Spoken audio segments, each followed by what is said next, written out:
We are at the trailhead for Comet Falls here in Rainier National Park on June 25th, I believe. And we're here to ski Success Glacier on the recommendation of the internet. It's going to be like a 14-mile day with 11,000 feet of climbing. You might not believe it, but it's like 5:50 in the morning, pretty bright. The cloud cover was not forecasted, and I'm hoping that it will dissipate, but today's supposed to be a relatively chilly day, especially for someone whose body has acclimatized to 100 degrees in Utah.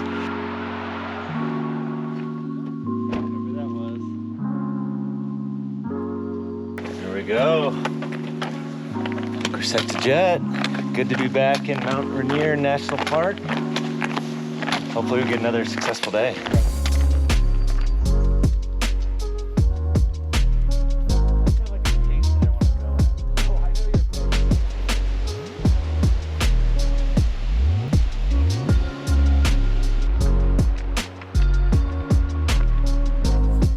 We are back in Mount Rainier National Park. I couldn't be more stoked to be here. 2 years ago, Danny and I did the Emmons Glacier. We were able to summit and ski off that, which was incredible. Today we're doing the Success Glacier up to Success Point. I'm gonna ski that. We won't summit, most likely, but we get pretty close, like within 300 feet.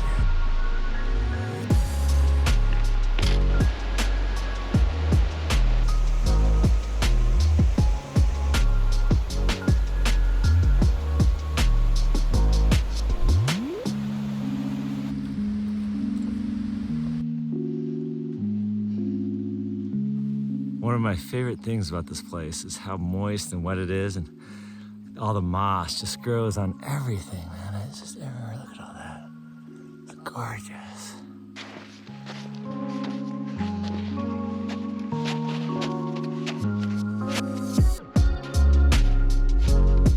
I've put my goggles on, and we stopped and put on our skis, hoping that the snow will be from here on out.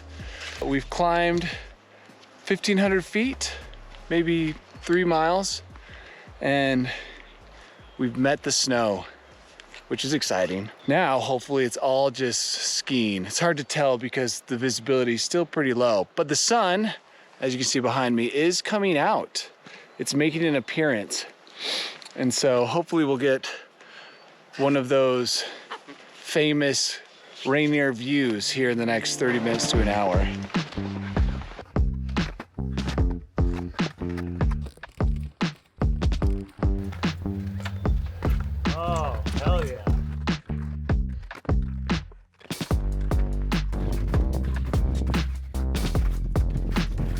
We're on skis now. We just broke through the cloud layer. You can see our line, passing our first few little crevasses. All is well in the world.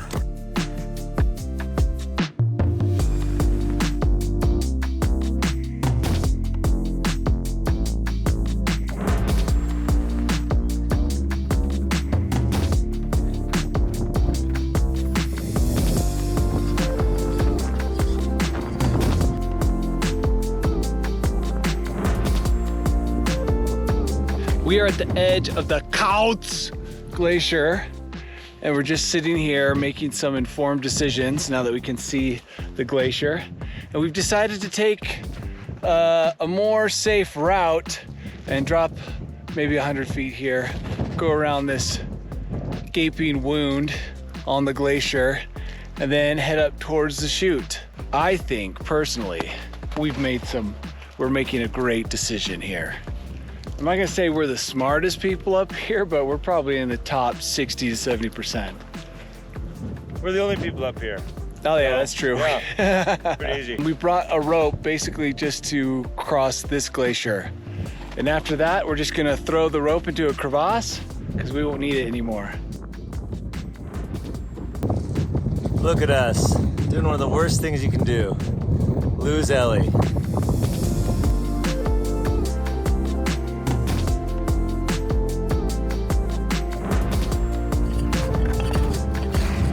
roped up, put our hardware on.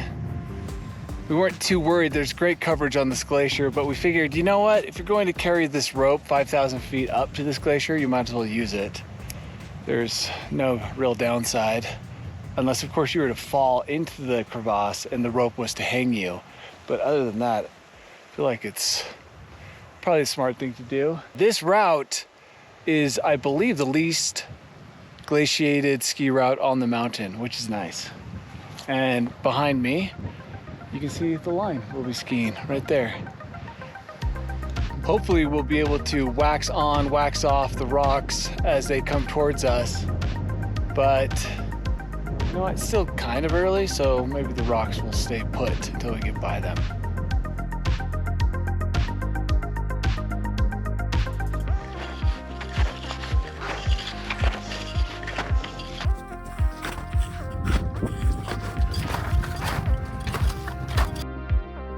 We just got off the Success Glacier. We had to navigate a little bergschrund on the top of it. There's some like a little bit of water ice and chossy rock that we had to climb to get past the bergschrund, but it doesn't look like it'll be a big deal skiing down. So now we're above the glacier and we've just got this big snow field to navigate. Danny's skin is not sticking with ski anymore, so he's gonna boot. Skiing still feels pretty cruisy to me, so I'm gonna stay skiing. But I don't know, maybe 2,000 to 3,000 feet to go. Both feeling pretty good. My ski skins have become so saturated, I have to boot while Chase continues to use his skis. I swear I'm doing more work.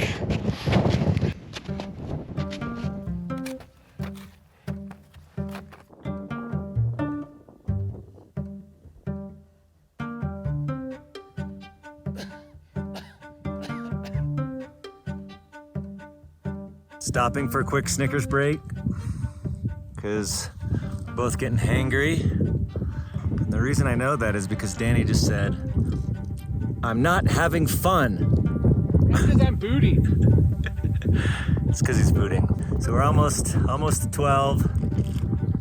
Start feeling the elevation. Air's a little thinner. See how those last 2,000 feet are.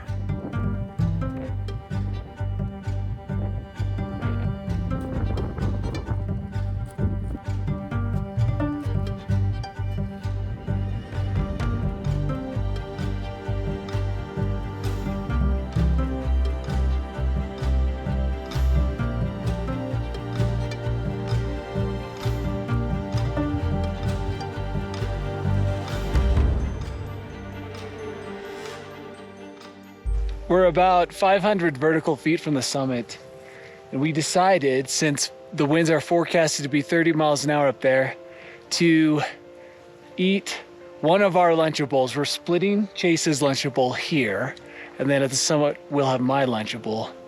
And we're also going to do our celebratory beverages now, just so that we can enjoy the caffeine that they have to offer. The snow conditions are going to offer a unique challenge. Spiky but soft might be the best way to describe the last 2,000 feet of snow. So excited to experience something new. I know Chase is. Hey man. Lunchable. He's just handed me meat. Fine meats and cheeses, sir. Normally I don't let other people handle my meat and cheese, but in this case I'll let it pass.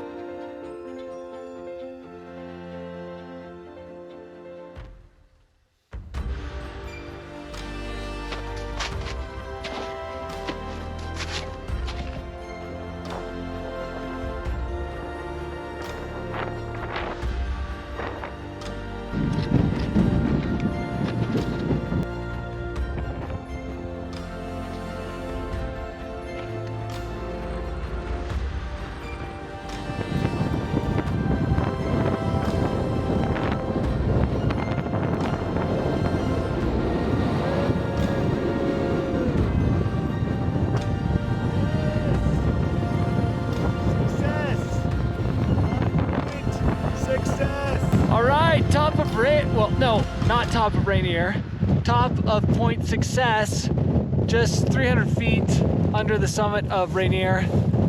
And we're not gonna go up there because we've been there before. We're gonna ski from here, Point Success, and Jace is all ready to go. These 30-mile-an-hour winds arrived as forecasted and are as annoying as you can imagine. The descent is going to be spicy, soft, spiky, all sorts of things, and hopefully a little bit fun, but let's get going.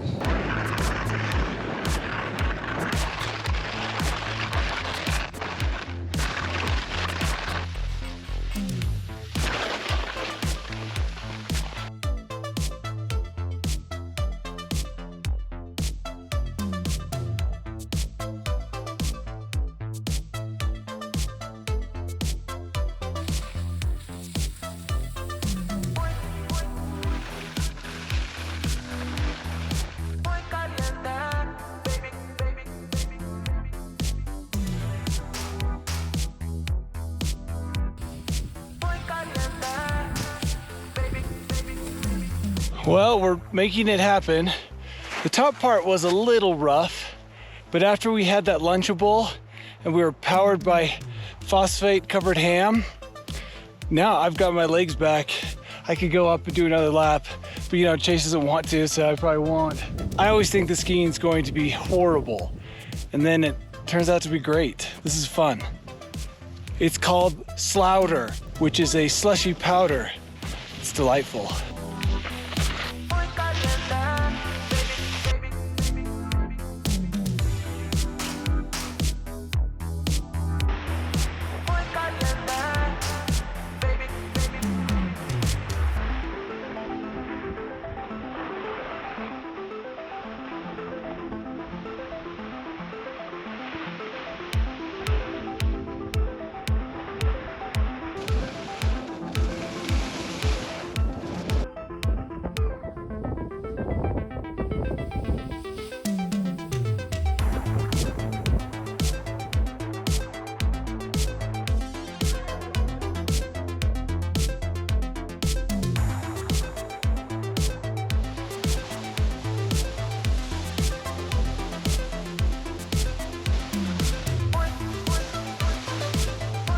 We're wrapping this up. Got almost 15 miles exactly, but 11,700 feet of vert. And it took us 13 hours, which is close to what we thought. We said 12, but there was a lot more transitioning, booting. My skins got soaked, so I couldn't use them on my skis. The hero of the day was Lunchable.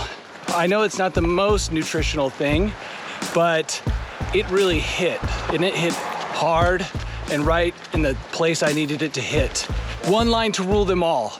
That's what a guy on YouTube said about this line. And you know what, even though we didn't have the best conditions, kind of have to agree.